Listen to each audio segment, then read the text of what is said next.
Boa noite, boa tarde, bom dia para quem vai nos assistir agora e para quem vai nos assistir daqui a pouco. Como vocês perceberam, eu estou um pouco atrasado, né? Um pocão.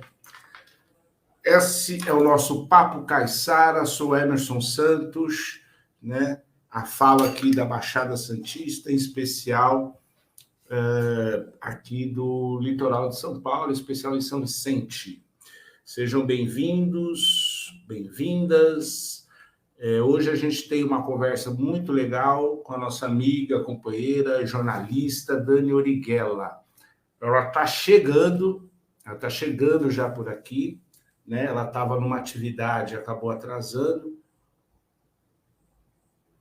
Para variar, né, as dificuldades da área continental, né? Ela mora na área continental de São Vicente, e lá a ponte está interditada, então acaba atrasando. Mas daqui a pouquinho ela deve estar chegando por aqui, enquanto isso a gente vai conversando, vai dialogando aqui, já cumprimentando meu amigo Japa, seja bem-vindo, companheiro.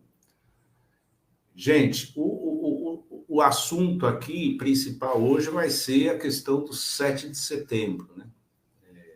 Todos acompanharam aí de forma... alguns de forma mais apreensiva, outros nem se importaram, né? Mas houve um turbilhão aí nesse período aí desse dia 7 de setembro aí. Então, a gente vai conversar quais são as consequências disso, né? Quais são as consequências do dia 8, vamos dizer assim, né? Porque dia 7 foi os atos, né? Tanto os atos em defesa aí do Bolsonaro, eu estou suando um pouco, a gente está calor, com os atos a favor do Bolsonaro, como os atos contrários ao Bolsonaro. Ou poderíamos dividir assim, aqueles que defenderam a democracia e aqueles que estão solicitando uma intervenção militar de um governo de militares, né? Uma coisa meio ilógica, né? Mas antes que a Dani chegue aqui, companheiro Mazola, seja bem-vindo, antes que a Dani entre aqui e comece o nosso papo, a nossa conversa,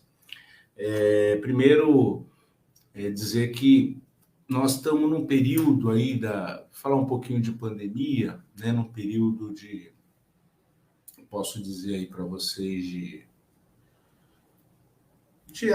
de diminuição, né, do processo pandêmico, uma coisa que todos nós estamos torcendo, porque essa doença é uma doença muito cruel, né, que todos nós perdemos vários amigos em comum, e agora ela está em descendência, né? Nós chegamos pela primeira vez, depois de 9 meses, né, a gente atingiu aí a diminuição de 600 mortes diárias, que já é, sem dúvida nenhuma, um índice bem alto, né?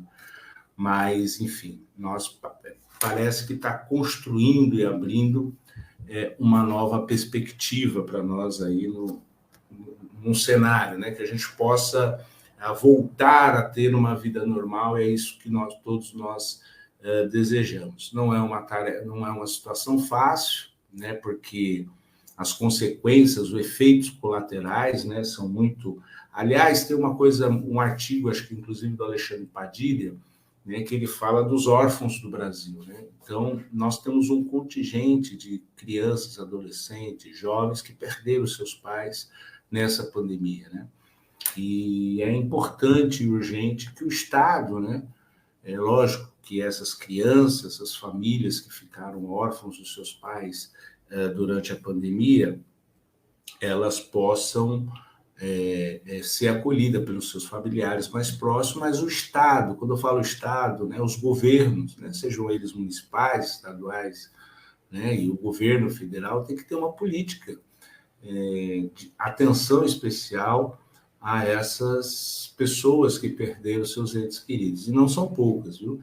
Esses dados ainda estão sendo compilados, esses dados ainda estão sendo produzidos em todo o país, né? Mas estima-se um contingente muito grande de órfãos no nosso país, né? Como se nós tivéssemos entrado numa guerra, né? E muitos pais, mães, né, que foram para o fronte de batalha, acabaram perdendo suas vidas e esses jovens, essas crianças ficaram órfãos, né, dos seus entes queridos, né? Então, uma coisa que a gente vai ter que ter na minha opinião, uma atenção muito especial sobre isso, né? Porque tem os efeitos, né, da perda, tem os efeitos traumáticos disso, né? Os efeitos, vamos dizer assim, psicológicos, que a gente possa dizer, né?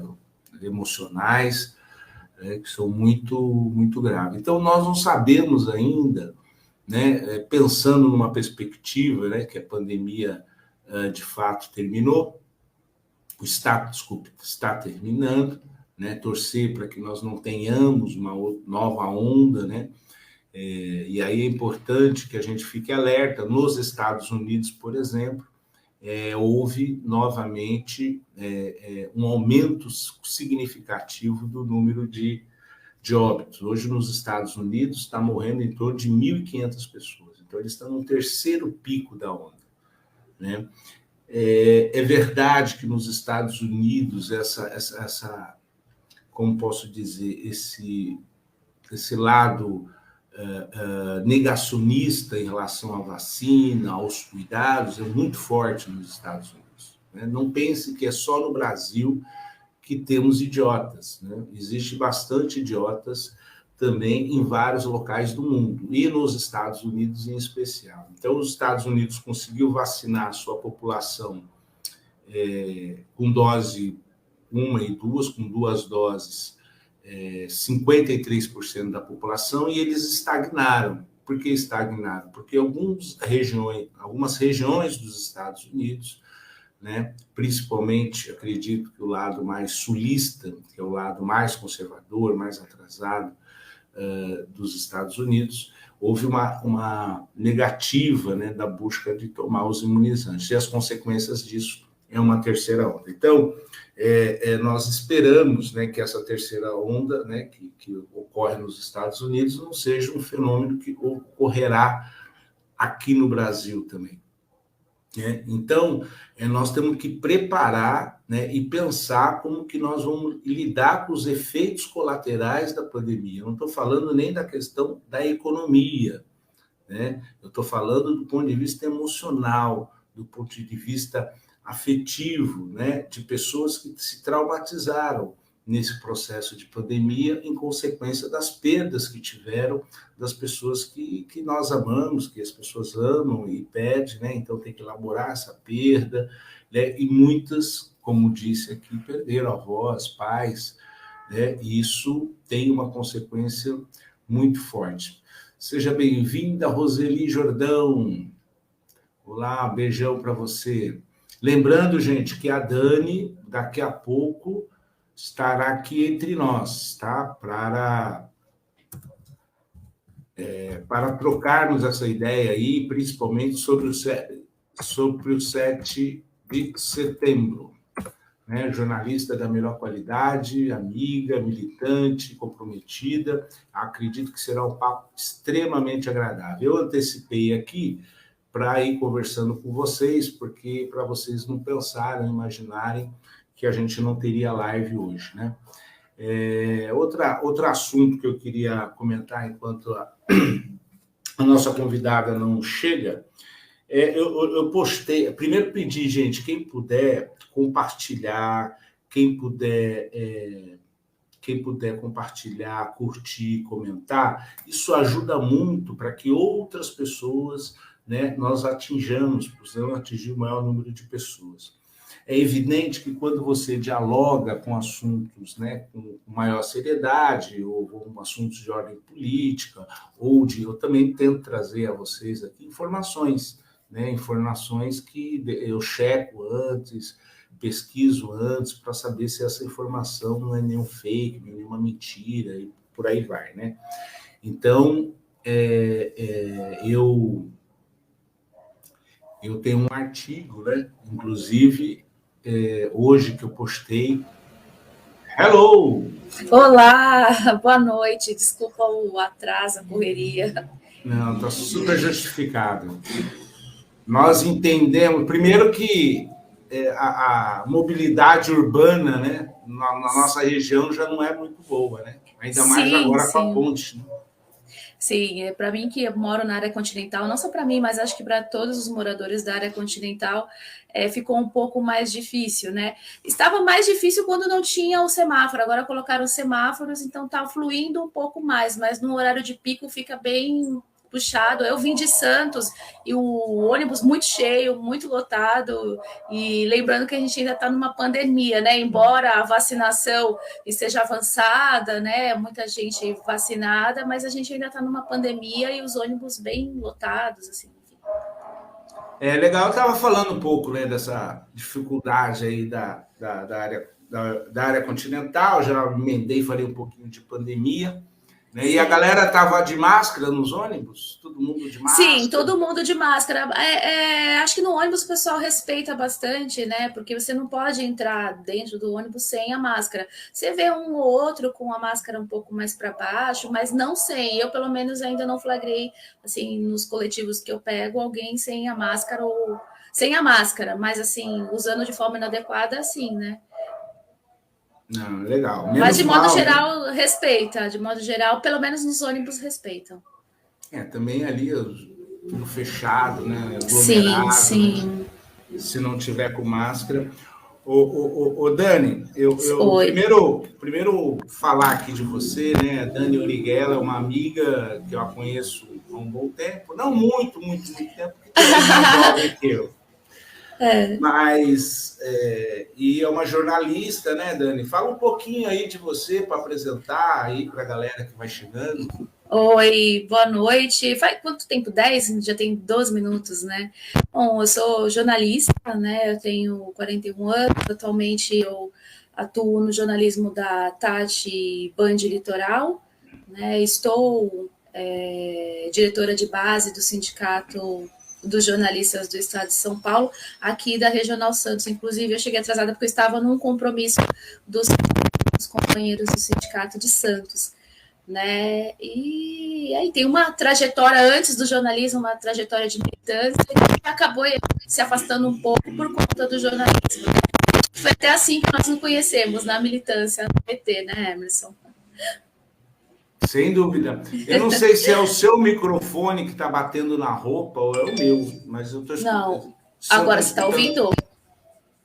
Sem chiado? É um chiado, parece que é um mau contato. Mas está ouvindo direito agora? Não é o meu, porque o meu microfone não está chiando, não. Então será que é o meu? Pode ser que seja o meu. Eu estou te ouvindo bem. Parece que está com um retorno. Não, eu escutei. Era que estava, sabe quando parece que o microfone bate na roupa? Não sei se sim. De repente. Mas vamos lá, vamos tocando, porque aqui não é a Tati Band, a Band, mas aqui é o estúdio Emerson Santos. Ô, Dani. Sim, diga. Então, aliás, eu comecei nessa aventura na pandemia. Acho que a pandemia forçou todos nós a se reinventar. E uma amiga minha disse para mim, por que tu não faz? Aí eu comecei a fazer.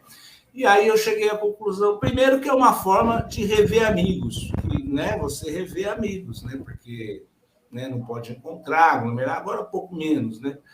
E dessa toada, comecei a chamar amigos para conversar e outras pessoas que eu também nem conhecia e passei a conhecer aqui, né? E sem dizer que tu aprende muito, né? Porque você vai trocando, né? Porque aqui eu falo, eu não sou jornalista, é você que é jornalista, né? Então, geralmente, quando eu convido as pessoas, eu falo assim, gente, eu não sou jornalista, eu não vou entrevistar ninguém, é um papo. É um bate-papo. Na verdade, eu acho que a live, ela tem que ser mais esse formato, mas as redes sociais, ela nos permite que seja um bate-papo, não essa coisa formal, né? Isso. Que o jornalismo tem. Alguns chamam de pós-TV, né? Vamos ver o que a pós-TV, né? Vamos ver o que dá. Com o advento das redes sociais, a gente tem uma produção de notícias de pessoas que não são jornalistas, né? E aí a gente depois pode até entrar nessa questão da fake news, porque com isso você tem um bônus, né? Mas você também tem um ônus dessa questão de do acesso, né? Da internet, das redes sociais e do mau uso das redes sociais. E o ônus é grande, né? Vamos falar, também é grande, né? O bônus, obviamente, que é muito importante, a sede acho que rompeu várias fronteiras, mas eu queria iniciar com você, Dana, a gente conversar um pouco sobre o 7 de setembro, né? Porque Sim. e você que também está à frente aí, que é jornalista, né? Porque todos os meios de comunicação de massa deram, de massa e os alternativos também, todo mundo tinha o 7 de setembro como o dia D, né? Ou o dia que talvez o Bolsonaro fosse dar um grande golpe no Eu país. nunca acreditei nisso. Eu também não, mas a mídia deu um alarde muito forte sobre isso. Eu tenho minhas ideias porque isso ocorreu, mas como que você viu aí o papel da mídia em relação ao 7 de setembro? Bom, eu acho que a mídia cobriu, exceto umas ou outras que têm uma linha editorial mais segmentada, seja pró ou seja contra, penderam mais para um lado. Mas, no geral, eu acho que essa cobertura ela foi parcial não, ela foi meio que imparcial, né? Tirando esses veículos, essas mídias que têm um segmento editorial mais focado, né? Seja pró ou seja contra. Mesmo onde eu trabalho, mesmo nós tivemos esse cuidado de dar o mesmo tempo, tanto para o lado pró, quanto para o lado contra, as mesmas perguntas no sentido de tornar igual, para que o telespectador, ou no caso de TV, o telespectador, ele possa avaliar, né? Ele possa tirar as conclusões do que ele está vendo, do lado A ou do lado B. E eu acho que esse é o papel da imprensa, né? Você tentar ser o mais imparcial possível. Eu, Daniela, tenho uma opinião, eu tenho uma posição ideológica, né? Mas eu, enquanto jornalista, estando dentro de um veículo de comunicação, eu preciso atuar da forma mais imparcial possível. E como sendo isso? Você dando lados, você dando o mesmo tempo, né, para ambos os lados, tentando e cobrindo, né, as manifestações. Em geral, aqui na Baixada Santista, ela foi bem tranquila, né? Assim, parece que acho que teve um registro no final de uma agressão, mas em geral ela foi bem tranquila. Então, tem essa questão da cobertura, né, do ato em Sim. si, do dia, né, que acho que é a cobertura, não sei o termo, né, que são os repórteres, né, que vão A a cobertura campo. jornalística. Isso. Agora, houve também um pré, acho que um processo que foi pré. E aí tem os analistas, né, mesmo dos grandes jornais, dos Sim. jornalões, das grandes TVs, né, que teve os analistas, que teve uma variação de análise. Mas eu acho que houve um alarmismo exagerado. É isso que Principalmente com a questão dos caminhoneiros. Havia um dia antes o alarde de que os caminhoneiros pró-Bolsonaro eles explodiriam uma greve e que isso culminaria da paralisação do país, como ocorreu da outra vez que a categoria parou. E aí nós, da imprensa, a gente começou a perceber que não ia ter tanta força quando vimos que não era toda a categoria que estava, né? Que são setores do agro ligados ao agronegócio, né? Que fizeram toda essa manifestação. Inclusive hoje, eu não sei como é que está, porque eu não estava agora à tarde ligada nas notícias, mas até o meio da tarde eles ainda estavam em manifestação pelo país, né? Recuaram com o vazamento com o áudio, né, que o Bolsonaro enviou para eles, e agora acho que à tarde ele deu um recuo, né? Ele bem que quis fazer o golpe e não soube fazer igual o Michel Temer. Aliás, quem redigiu a carta para ele, me parece, e foi confessado pelo próprio Michel Temer, né? Essa carta que ele publicou Sim. agora no final da tarde. É evidente que não foi ele que escreveu, né? Dá para ver. Com certeza. Aliás, teve um áudio também do Adnet, né, que rolou bastante. Não sei se você chegou a ouvir. Não, né? Esse eu não ouvi. Não, eu não ouvi. Eu só ouvi esse que o Bolsonaro, acho que foi até de madrugada, né? Ou à noite que que ele enviou para os caminhoneiros, e logo em seguida o ministro da Infraestrutura se manifestou dizendo que não era um áudio fake, né? Que era para os caminhoneiros acreditarem que o áudio do Bolsonaro era um áudio verdadeiro. Sim, sim. Mas eu acho que o do Adnet acabou sendo melhor do que do próprio Bolsonaro, né? Eu não ouvi. O que ele dizia? Não, eu não vou saber, não saber imitar agora, né? Mas não, ele está dizendo tal, né, dos caminhoneiros, tal. Aí eu falo assim: olha, não façam mais manifestação, cada um agora eu quero que vocês dancem uma Macarena, tal, não sei o quê. O cara é muito bom, né? E assim, não foi fake, né? Ele postou na time dele lá, mas foi muito divertido, muito legal.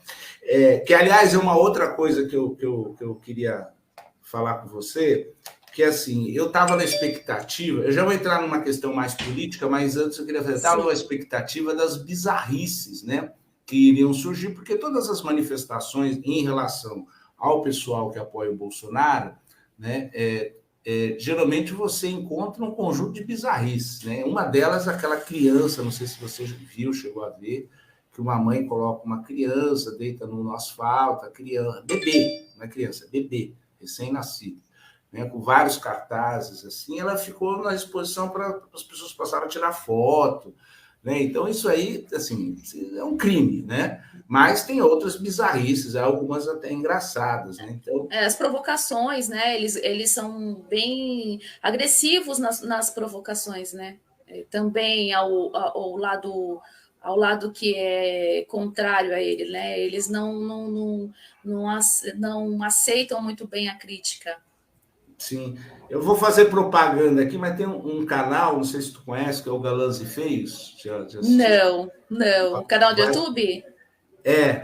Mas eles são muito legais. São jornalistas, inclusive, acho que chegaram a trabalhar na Record, né? São cara daí do ramo, né? Ainda sobre a cobertura, um detalhe que me chamou a atenção. A Record, que costuma fazer uma cobertura assim mais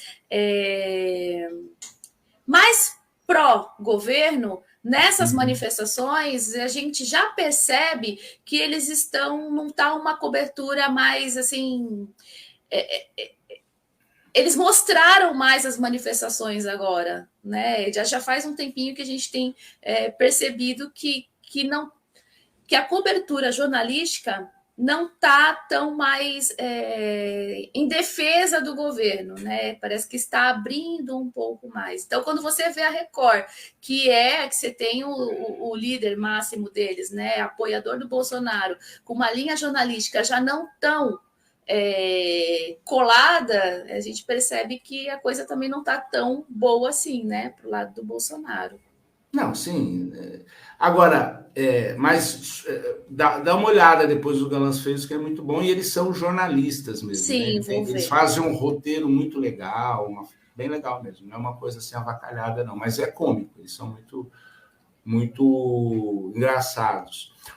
Então, esse negócio do 7 de setembro, eu estava falando, né, que assim, evidentemente que atrás das grandes corporações da mídia, né, obviamente que existem esses interesses, são em corporações privadas. Sim. E essas corporações privadas sobrevivem através das relações que ela estabelece com o capital, né, porque é a fonte de recurso ou com o Estado, né, mas muitas vezes com o capital. Né? Então, e me parece que o que está acontecendo no país, aí você citou a Record e tal, mas que a grande mídia, que foi uma das patrocinadoras, né? Foi a patrocinadora... Do golpe de 2016. Isso, que começa em 2013, aí tem o golpe em 2016 e culmina na prisão do presidente Lula, e eles criaram a possibilidade do surgimento desse aborto aí da natureza, né? Que é esse sujeito abjeto. E que eles mesmos estão se brigando lá, porque acho que o entendimento deles que não dá mais. Né? Parte acho que desse setor, a Globo, por exemplo, comprou uma briga, não dá mais. Né? E agora estão no mato sem cachorro, porque o Lula se consolida como a liderança que disputará o segundo turno. E eles não conseguem construir um nome, né? Mas estão tentando construir uma terceira via. Você percebe, acho que você deve ter visto, que a Globo ela coloca o Eduardo Leite, do PSDB, como uma terceira via. Não é mais o Dória, não é mais o Alckmin. Ela apresenta o Eduardo Leite como uma terceira via, de uma forma... ela deu um espaço. Começou no Jornal Nacional, por exemplo, com uma matéria de bastante minutos sobre o aniversário do FHC. Alguns dias depois, ela dá uma matéria sobre o Eduardo Leite, que anunciou que era gay, né? E logo depois você vê um programa do Bial especialmente focado para Eduardo Leite. Quem é Eduardo Leite fora do sul de Santa Catarina? Quem é ele? Então, para a Globo dá todo este espaço, né? Então, a gente já percebe que ela começa a construir uma terceira via. Que vai dar certo ou não, a gente não sabe. Uma outra coisa que eu gostaria de pontuar, que não é com relação à mídia, e é uma observação minha como jornalística também, né? Mas como... No dia da manifestação, no 7 de setembro, no dia de 7 de setembro, num ponto de ônibus, até escrevi sobre isso, eu vi trabalhadores que estavam indo para o seu trabalho, isso na periferia, e que estavam alheios do que estaria acontecendo, alheio de política, alheio de tudo. Inclusive, eles comentavam assim, qualquer um que entrar tá bom, nem Lula, nem Bolsonaro, eu sou Brasil. Então, isso me preocupa bastante, porque com a Globo ou as grandes corporações vindo com esse papo da terceira via, nem Lula, nem Bolsonaro, e foi assim que começou o golpe, né? Nenhum nem outro, somos contra a corrupção, eles criaram o Bolsonaro. Então, eles podem vir a criar uma terceira via. Se vai ter tempo e força, se vai ter força, só o tempo vai dizer.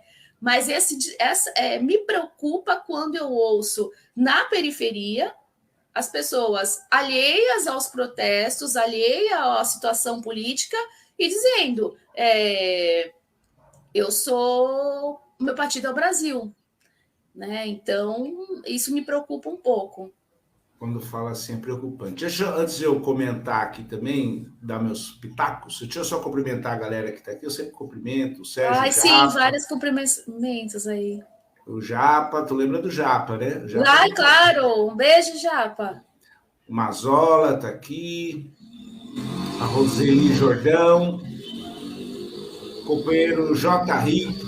Falou que estava estou atrasadíssimo. Sai igual a mim. Igual a mim aí. Nós também. Começamos aqui mais tarde hoje. O Elias, companheiro que sempre nos acompanha ali do Jockey Club. Boa noite, Elias. Roberto França. Boa noite, companheiro Roberto. Lá da capital. Sempre está aqui. Ô, Roberto, boa noite. Alessandro! Nossa... Um beijo, querido. Fiz uma live um tempo desse. Muito legal. Que legal. O Alessandro é amigo. Aqui o Elias faz um comentário, apesar da nota do presidente, acho que devemos ter muito cuidado, pois o que não podemos é confiar em tudo que vem desse canalha. É isso aí. E também cumprimentar aqui a Iraci. Olá, Iraci, tudo bem? Seja bem-vinda, companheira lá da Praia Grande. Então, Dani, essa questão aí que nós estávamos falando da terceira via, o que eu acho é o seguinte, dá a impressão que vamos chamar de direita liberal. A direita liberal, ela tem dificuldade no voto, né? Historicamente, né? Eles sempre precisaram de um arranjo político, o FHC, que, né, hoje representa a direita liberal. Ele só foi eleito porque teve um plano econômico, caiu o Collor, veio o Itamar, ele virou ministro, fizeram o plano real, e aí, enfim. Agora, existe um presidente e um ex-presidente na disputa.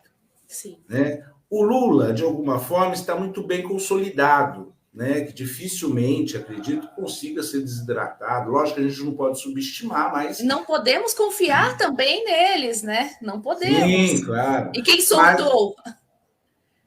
Sim, podem... veja só, dentro da regra normal da democracia, hoje o Lula estaria no segundo turno. Então, eu acho que eles começaram, porque acho que por trás de toda essa instabilidade está o jogo político eleitoral, na minha opinião.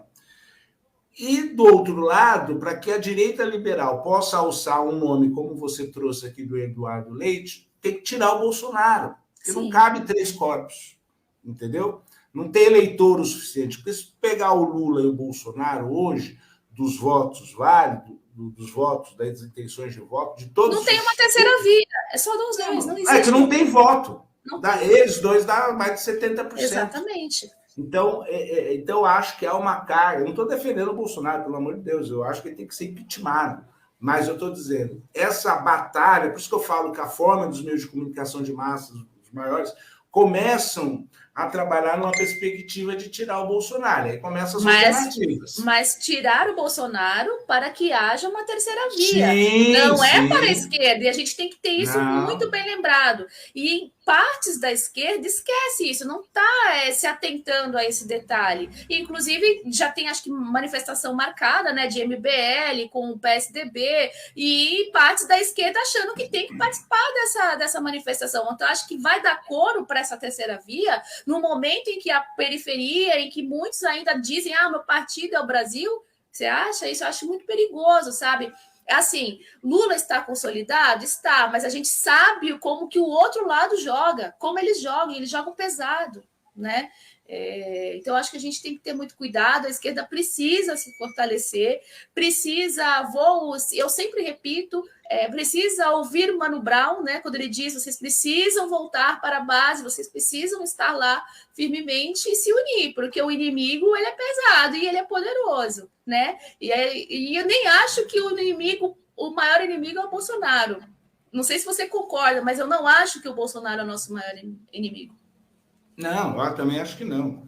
Aliás, o nosso inimigo é o bolsonarismo. Exatamente. Né? Que não é o Bolsonaro. E o Bolsonaro é um pensamento. Um pensamento. Né? Então, que é esse pensamento neoliberal, esse pensamento... Só a Graça aí está mandando... Oi, Graça, um beijo, linda. O companheiro aqui discorda daqueles que dizem que tanto faz, eu sou Brasil, não é o que são alheios aos que está acontecendo, é porque são cínicos mesmo, agir assim com um golpe contra a mas então, eu estou falando desses que falaram eu sou o Brasil, e não foi de bolsonaristas, não, foi de pessoas, trabalhadores que estavam no ponto de ônibus, assim, não é... São pessoas que estão alheias mesmo à política, inclusive, acho que uma das pessoas que estavam no ponto, ela disse que eu não sabia nem o nome do prefeito, então, a gente tem uma parcela da população que caiu nas fake news de Bolsonaro, que caiu nesse papo de político não corrupto, da nova política, e acabou partindo para o lado do Bolsonaro, né? Então, a gente tem essa parte da população que não é que ela sabe ou que ela é cínica, mas é porque ela está totalmente alheia à política.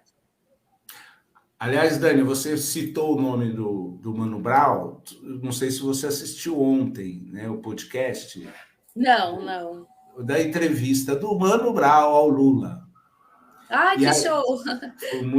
Foi acho 2 horas de entrevista.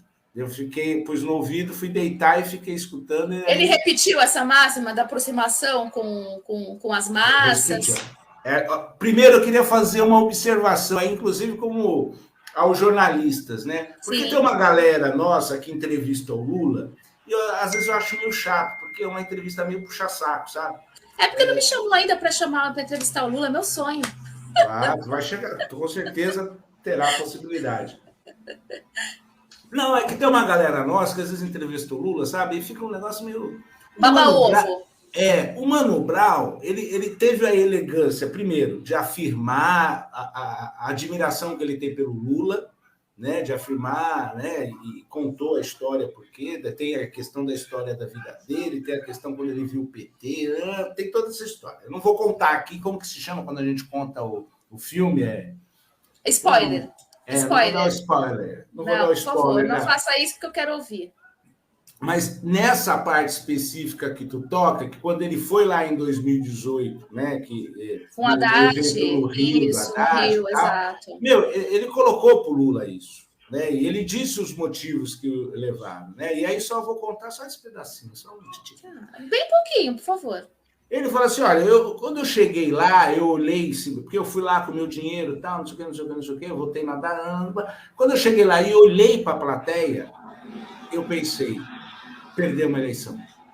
Aí fica, aí tu escuta, tu vai saber por que ele diz que ao olhar para aquela galera que tinha bastante gente naquela atividade no Rio de Janeiro, ele olhou e falou assim: perdemos a eleição.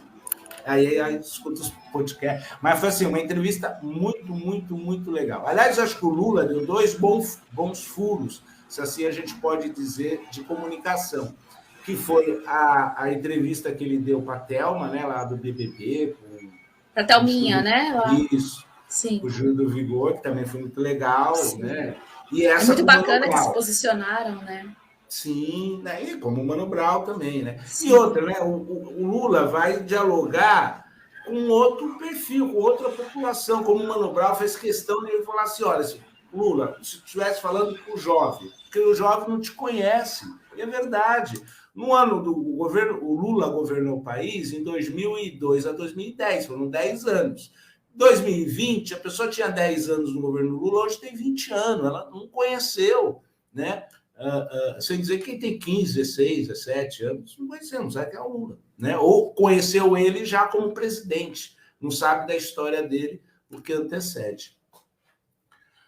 Mas, deixa eu colocar aqui que a Iraci colocou, minha família que era Maluf virou bolsonarista, e agora sei que a terceira via deles é difícil. Tem uma pesquisa aí que diz que cada 5 pessoas que votaram no Bolsonaro, uma votaria no Lula hoje. Não sei. Né? Aliás, tem várias pesquisas aí. Acho que isso é só a gente sentir o termômetro das nossas relações próximas, né? A gente não só tem amigos que votam na esquerda, né? A gente tem pessoas próximas que votaram no Bolsonaro. E dentro dessa nossa relação, a gente percebe que realmente a pesquisa é realmente isso. Você vê muita gente hoje arrependida por ter votado no Bolsonaro, né? E eu acho que a pesquisa ela é um pouco retrata isso. A gente pode perceber nas nossas relações assim do dia a dia. Ô, Dani, falar nisso, eu fui no mercado antes de vir para cá, eu fui rapidinho lá no mercado e cheguei lá no mercado, a moça que estava servindo o pão estava com a máscara do Bolsonaro. Eu tomei um susto, né? Primeiro, eu vou falar o nome do mercado, não tem problema, com o dono eu até me dou bem com o dono, gosto dele, apesar das posições políticas, que é aqui o Fiel Barateiro, aqui no centro, né? E eu fui lá na fila do pão, ainda bem que não foi ela que me atendeu, né? Porque eu ia, sei lá, eu talvez nunca fui, nunca serei, não sou uma pessoa agressiva. Acho que as pessoas, cada um tem o direito de defender e acreditar no que queira, né? Mas me chamou muita atenção, porque, primeiro, é uma pessoa que está atrás do balcão da padaria, vendendo pão, trabalha num local onde aquelas pessoas trabalham muitas vezes. Minha esposa trabalhou lá, trabalhou 12 horas, 10 horas, né? Ele é um cara sério, correto do ponto de vista do pagamento lá, tal. Eu não posso deixar que não seja, mas são trabalhadores de certa forma explorado até o bagaço da cana, né? E é uma trabalhadora pobre, né, que ganha pouco e que está sofrendo, talvez, que é a população que mais está sofrendo as consequências dessa crise, são seres mortais, nós, os pobres, da periferia, os pretos, as pretas, né, que está pagando o gás, o pão, a carne. E aí, isso, me deu um mal-estar, bicho. Sabia? Eu fiquei assim. Foi um impacto, assim, olhar a menina da padaria que está com a máscara do Bolsonaro. E foi isso que eu falei para você. No dia 7 de setembro, feriado, os trabalhadores indo trabalhar num feriado, era 6h30 da manhã, e esse papo no ponto de ônibus.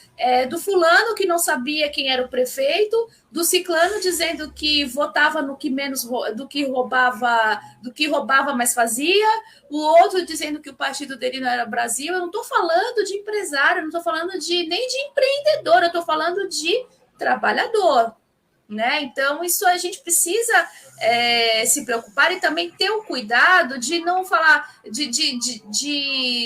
não vou conversar com esse daí porque ele é um burro, ele não sabe. Não, gente, a gente precisa ganhar essas pessoas e explicar para ela, né? Eu vi esses dias, na semana passada, um grupo de jovens, eu achei muito interessante mesmo, um grupo de jovens que se denomina, acho que socialista, eles estavam fazendo um panfletaço num ponto de ônibus, no São José, inclusive, divulgando o ato do dia 7 de setembro. E aí eles utilizaram um ônibus cheio para falar com uma trabalhadora, né? Para falar sobre o aumento de preços dos alimentos, que estão um absurdo, de falar olha só, você trabalha 12 horas por dia, ou sei lá, o dia todo, está cansada para ir para casa, vai pegar uma ponte fechada e você pega esse ônibus lotado, e olha só o país em que você está vivendo. Então, a gente precisa ganhar esses trabalhadores, né? A gente não pode ignorar que pessoas como essa que você viu lá por trás do balcão, né? Sim. Deixa eu cumprimentar aqui a galera, a gente sempre interage. Aqui nosso amigo, companheiro Esmeraldo Tarquini. Olá, Esmeraldinho. Incrível ter gente entre nossa meninada achando que ditadura é bom. Grande abraço, Esmeraldinho. Geraldo Paulo, Geraldinho. Nossa, gente, Geraldo, por onde você anda? Que esses dias eu pensei em você, assim, cadê o Geraldo que eu nunca mais vi? Até ia perguntar para alguém, vocês sabem do Geraldo? Um abraço, que bom ver você, companheiro. Ó, o Geraldo, para tu encontrar ele, tá sempre por aqui pela minha live, viu? Que legal! O J.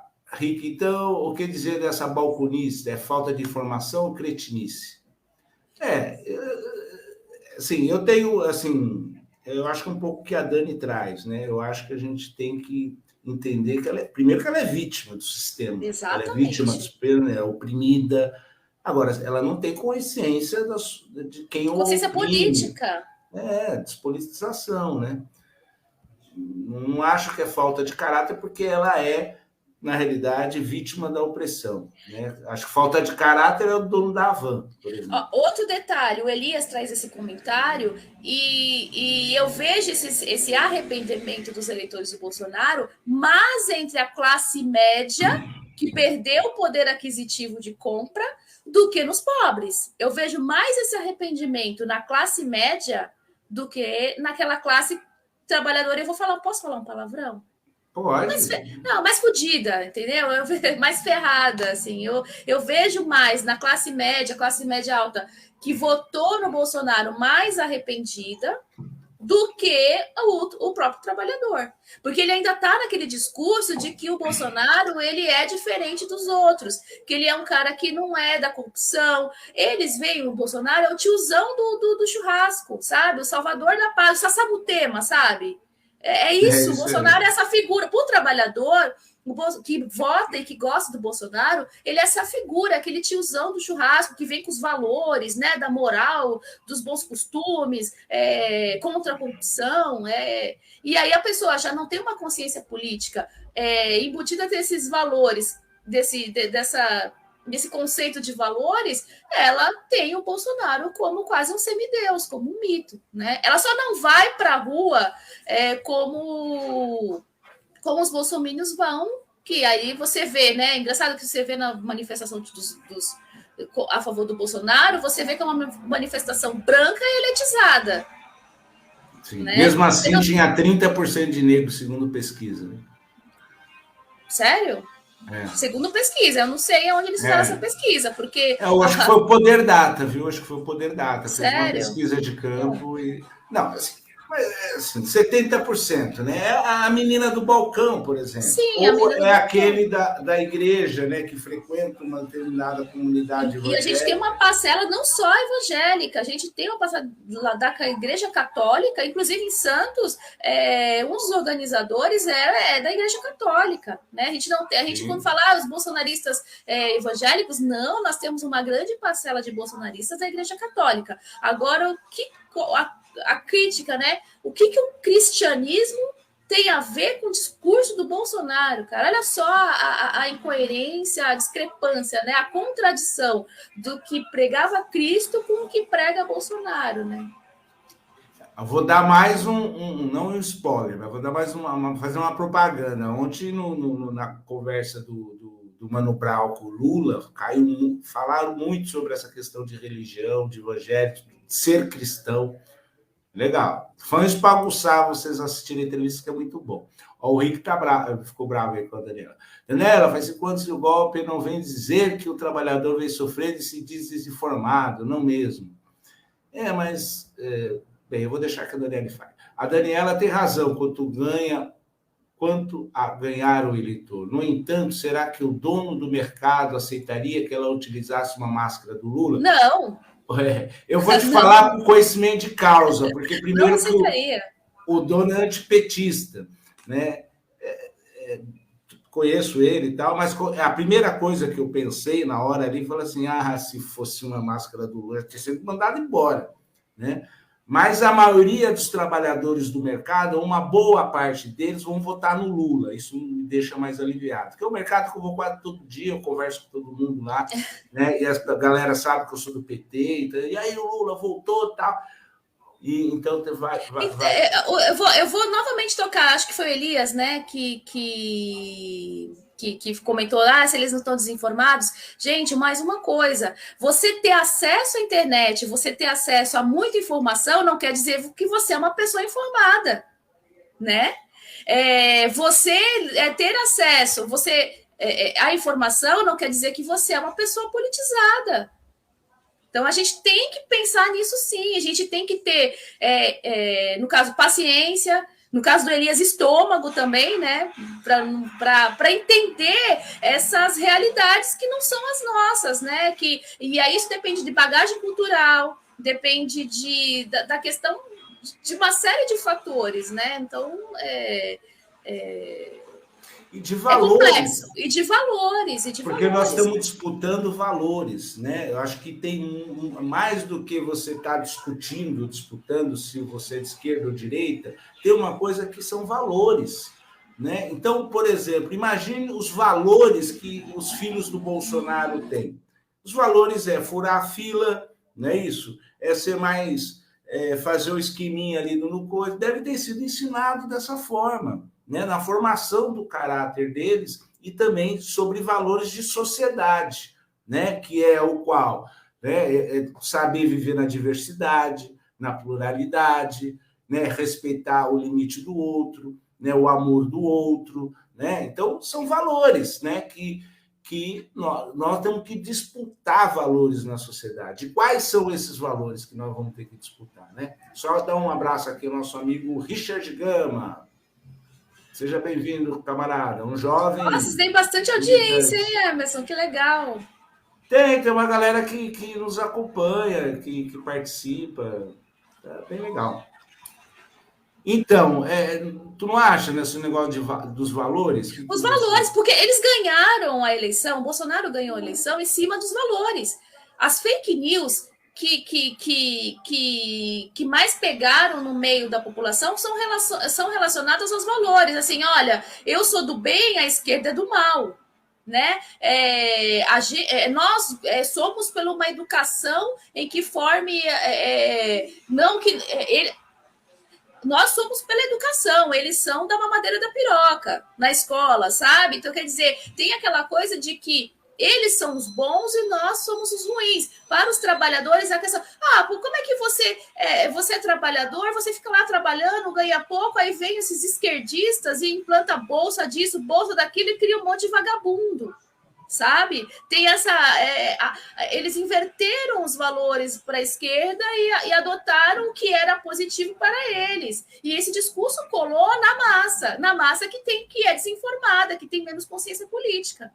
Perfeito. Aliás, né, sobre essa questão da família e da religião, né, eles se apropriaram de 3 coisas: da camisa brasileira, do símbolo nacional, da família e da religião.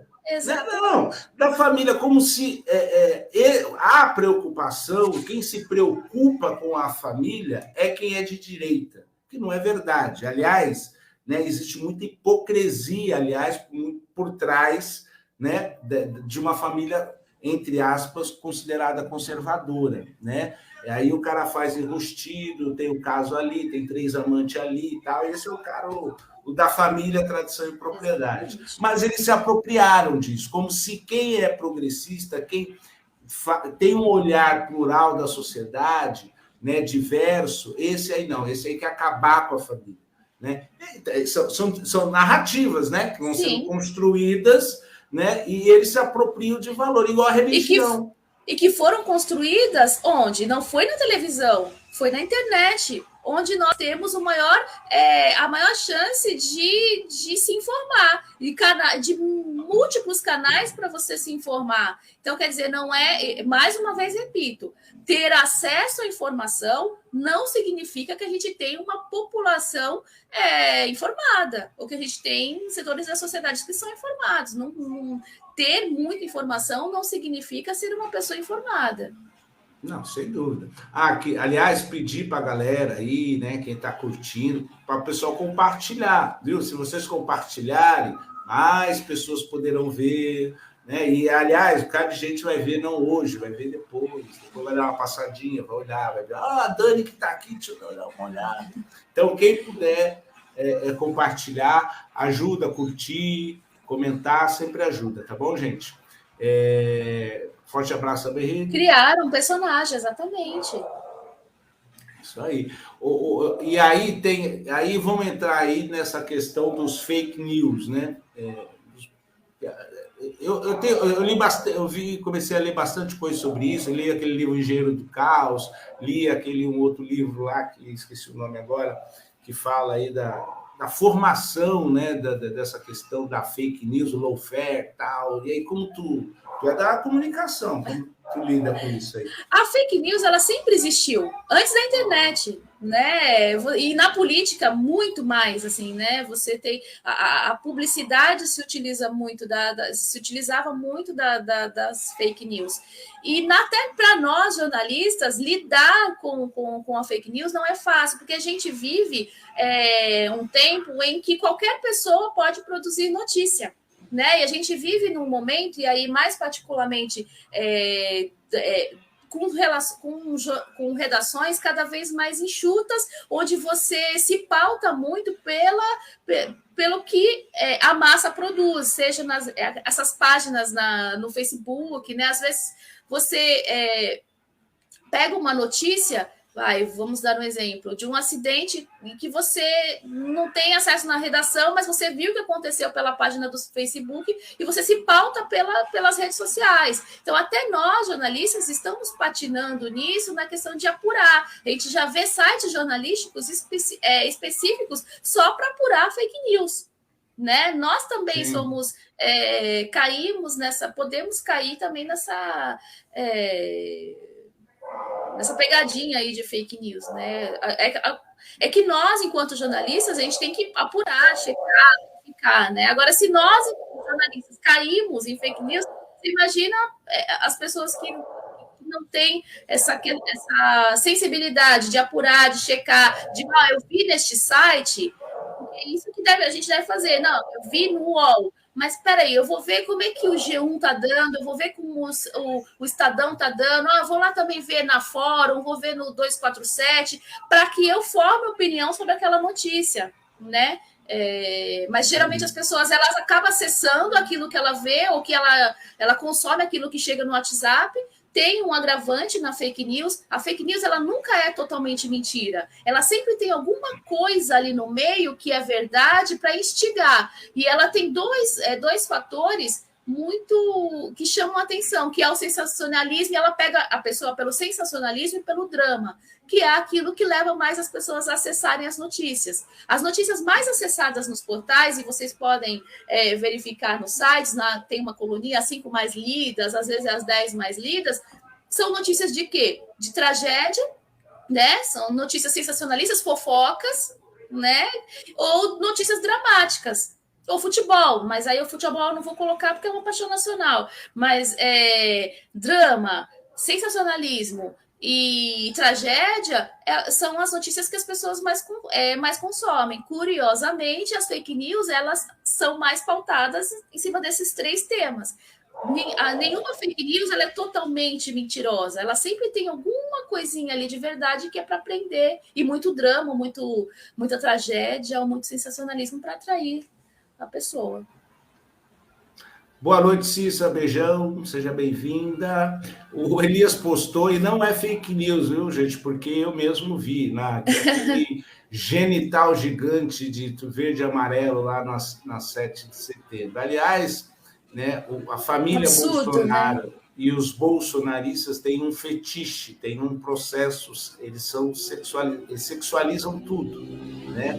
E acho que Freud... Você é psicólogo, acho que você consegue explicar melhor essa questão freudiana, né? Eu não, mas Freud consegue, né? Homem Mas assim, consegue. Freud pode conseguir, mas de fato ele tudo que Bolsonaro, né, trabalha ou a família dele sempre vincula ao sexo, ao órgão genital, à sexualidade do outro, né? Sempre é uma relação. Olha quem está aqui. Porque está atrelado a valores também, né? Sim, sim. Alex, tudo bom, Alex? Um beijo. Grande Alex, um abraço. Grande Alex. Gostaria que você tivesse uma aula de políticos nas escolas, sem limitação, em cima da verdade da vida. É importante. Acho que a gente tem que debater política, dialogar sobre política. Né? Porque, assim, primeiro que eu não sou dono da verdade, a Dani não é, né? Cada um no seu... Por exemplo, a Dani é formada, é atuante, é profissional da área da comunicação, e é logo que ela pode, sem trazer as opiniões pessoais dela e a experiência de trabalho dela. Né? E eu também, de alguma forma. Né? Mas aqui... A partir do momento que nós dialogamos, debatemos, colocamos posições, né? Às vezes divergimos, às vezes não, mas tudo isso é dialético, né? Porque isso ajuda para que as pessoas reflitam. O que a gente quer é que as pessoas reflitam. Como a Dani falou, a informação é uma caralhada de informação na nossa cabeça, todos os minutos, todos os segundos. Eu trabalho com celular, né? Então é uma loucura, né? Então muita informação, muita desinformação, só que você tem que ter a capacidade, igual a gente fala, né, do analfabeto funcional, né, quem não sabe fazer uma análise crítica de um texto, né, então ele lê aquilo, mas não sabe compreender, interpretar aquilo, né. Então, e a gente está num país que tem muita dificuldade em compreensão de texto mesmo, literalmente, de compreensão de texto com a própria língua. Né? A gente tem um país onde as pessoas elas têm dificuldade em compreender a própria língua e em compreender texto. Né? Então, quem dirá você que a gente. Óbvio que a gente vai ter uma parcela da população desinformada. Né? Sim. Ô, Rose, seja bem-vinda, amiga. Um abraço, um beijo. E lá, gente, compartilha e curta e comente, é isso aí. Eu ainda não estou no YouTube, mas ainda vou para o YouTube. Né? Só que tem que pagar para você fazer o cruzamento e tal, tem uns papos. Mas, Dani, então, esse negócio de fake news, eu estava numa palestra em Santos, um encontro que nós mesmos promovemos, tinha um psicanalista lá, inclusive argentino, tá, militante, tá, e estavam sobre esses fake news, daí ele falou assim, que isso também varia muito de país para país, né? Então, por exemplo, na Argentina, ele falou assim, na Argentina, minha madeira de piroca não ia colar, sabe? Tem coisa... Então, a gente tem um nível aqui de... Aí está essa questão, né? Um nível de déficit educacional, de educacional, né? Que induz muito mais facilmente as pessoas a acreditarem nessas coisas. E quem acredita... E quais as pessoas com, talvez, eu não quero fazer, eu não sei nem se eu posso falar assim, depois ser mal interpretado em dizer que as pessoas que têm menos escolaridade ou menos informação é que caiu mais nesse tipo, que cai mais esse tipo de informação. Mas eu não quero estar sendo leviana de falar e depois ser interpretada de uma como soberba ou alguma coisa desse tipo. Não, né? Mas sabe o que pode falar? Porque assim, quem é da burguesia brasileira, da elite brasileira, porque eu gosto mais de falar a palavra burguesia do que elite, né? Porque existe a elite do futebol, existe a elite, né? Então, essa burguesia, a gente pode dizer que ela teve formação, né? teve formação e tem uma relação de mau caratismo, né? Ou tem uma relação de confirmação, porque a gente é um país escravocrata, né? Baseado na escravidão, né? E eles foram, a formação deles é baseada nessa relação de escravização. Quem é escravizado, né, fora não ter acesso à qualidade talvez da educação que o sujeito teve, e fora isso, ele também é adquirido através dessa cultura. Ele não está inerte, ele não está formando uma bolha. A bolha, a sociedade que formou ele é machista, é racista. Ela me formou a mim, viu, Emerson? Machista, racista, homofóbico. Eu tenho que admitir isso. Eu não vivia numa bolha, num outro planeta. Sim. Eu vivia aqui, né? Então, e aí você tem que... Aí que a gente falou um pouco atrás sobre a questão dos valores, né? Que a gente tem que mudar valores. Mas olha quem está aqui nos assistindo, e vou dar o camarada, companheiro Wilson Cardoso. Gente, eu vi ontem, é verdade que ele está voltando para o PT? Que legal, achei muito, muito, muito bacana, muito legal mesmo. Não está voltando, eu posso afirmar a você de primeira mão, ó, de primeira mão, já voltou, já pertence ao Partido dos Trabalhadores. Que bacana. Bacana. E assim, é muito, muito importante. O Wilson sempre foi uma pessoa que sempre defendeu o Lula, mesmo no período que se ausentou do PT, né? As circunstâncias, as questões municipais, às vezes fazem com que tomemos posições, mas sempre manteve uma política ética em relação ao PT. É da área continental aqui? É da área continental. E olha que eu fiz uma live com ele aqui, Dani, e ele não me contou, viu? Eu fiz uma live com ele, até porque eu entendo que ele é lulista, agora do Lula, tal, né, do PT, mesmo estava no PMDB, a gente fez uma live aqui. E ele não me contou, não, mas ele falou que era Lula, que não sei o quê, falou aquelas coisas todas, né? Aí eu falei para ele, mas talvez a governo de Estado nós estejamos em posições diferentes, eu sou Haddad e tal. E aí que eu percebi, ele não respondeu, não, eu sou Márcio França, não falou nada. Não, vamos ver, não sei o quê. E aí passou-se, depois dessa live, passou uma semana, ele fez contato com alguém, e com o Marinho, com o Zaratini e tal. Que legal. Acho que eu vi ontem a postagem. Ontem nós tivemos uma reunião lá no Rio Branco com ele, porque meio que ali nessa reunião nós formalizamos o aceite, vamos dizer assim, de acolhê-lo no Partido dos Trabalhadores. Tá rolando um Kung Fu aí. Oi? O meu filho está assistindo o filme. Já pedi para baixar, perdão, gente. Não, mas deixa ele. Porque, aliás, assim, o que é legal da Pós-TV? Porque nós compartilhamos os nossos espaços com as pessoas que moram junto conosco, né? E eles têm que ter o espaço dele também, né? Aí, o Wilson Cardoso, obrigado ao companheiro Hermes pelo carinho. Isso aí, camarada. Legal. Dani, estamos chegando ao fim, quase, né? Ao final, quase ao fim. Que papo legal, Emerson, que legal. Olha, curti bastante. Olha, eu já participei de bastante live, mas vou te falar, e aí eu não tô puxando saco, não. Acho que é uma das primeiras que flui, assim, num papo muito legal. Não é aquela coisa de ping-pong, passa rápido e você fica descontraído, porque, assim, eu sou jornalista, mas eu não gosto muito de vídeo, então eu sou um pouco tímida ao falar assim no vídeo, e você me deixou super descontraída para falar como se eu tivesse uma conversa mesmo, assim, no bar. Essa é a intenção. Quem sabe essa proposta de bar é legal para o pessoal que interage, e eu faço questão de interagir com as pessoas. Porque assim, quem está participando, ele também está participando. Sim. Aqui no vídeo, né? Então, ele participa também. O Wilson está mandando aí um abraço para você. Um abraço, Wilson. Bem-vindo novamente ao PT. Que legal. Companheiro aqui da área continental. É isso aí. E aí, então, assim, até me perdi o que eu estava falando. Mas, do bar, exato. Não, quem sabe mais para frente, né, a gente faça um papo caiçara com um bar, né, do lado. Nossa, muito legal, hein? Tomando uma caipirinha, uma coisa e tal. Porque, assim, a gente tem que ser firme, né, forte, né, ter posição, mas, como dizia nosso amigo Tchê, nunca perder a ternura, né? Então, Não, jamais. Tem que ser ter, a vida já é tão, né? E, enfim. Mas é isso, Dani. Eu fiquei muito feliz aí pela sua participação, pelo teu aceite.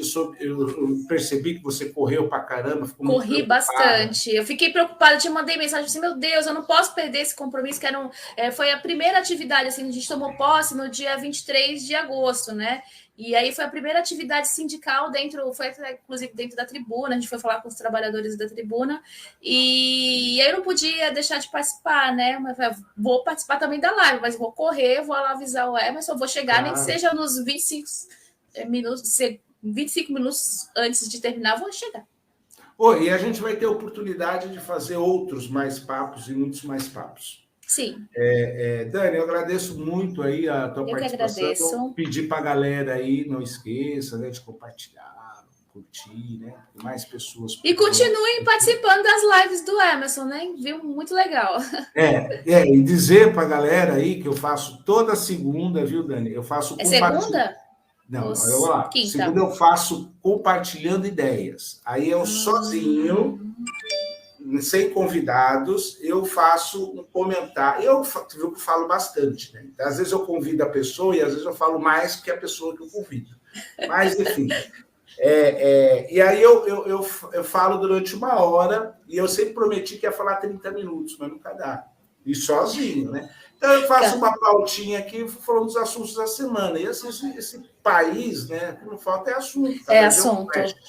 Né? Ó, tinha marcado aqui para a gente falar da cidade, nem falamos. Não. Mas se quiser marcar um outro papo para a gente falar só sobre a cidade, vamos falar sobre falar. Aí eu não venho a Daniela jornalista, vem a Daniela moradora de São Vicente. Isso. Eu também tenho muita coisa para falar. Aliás, mas eu queria rapidinho ia vincular essa questão, a postura do prefeito com essa questão da rede social, né, com narcisismo, até onde é eficaz, não é eficaz, mas enfim, a gente vai dialogar com isso no outro momento, tá bom, Sim, gente? Com certeza. O Sérgio Souza aqui, que chegou aqui, obrigado, parabéns, é isso aí. Gente, beijo para vocês. Segunda-feira eu faço compartilhando ideias a partir das 19h30 e quinta que vem estarei, então toda segunda e quinta. E quinta, sabe quem vai estar aqui conosco? Espero que tu assista. Nosso amigo comum também, o Jorge Pinheiro. O Jorginho! Nossa, que legal! Olha, vai ser um papo muito bacana, hein? E ele, assim, ele é economista, a gente quer saber por que o botijão de gás está subindo, a gasolina. E ele não fala o economês, né? Ele fala de economia para qualquer pessoa pode entender a forma como ele fala. Ele é um economista social. Boa. Tchau, gente. Beijo. Tchau. Tchau, Dani. Valeu. Tchau.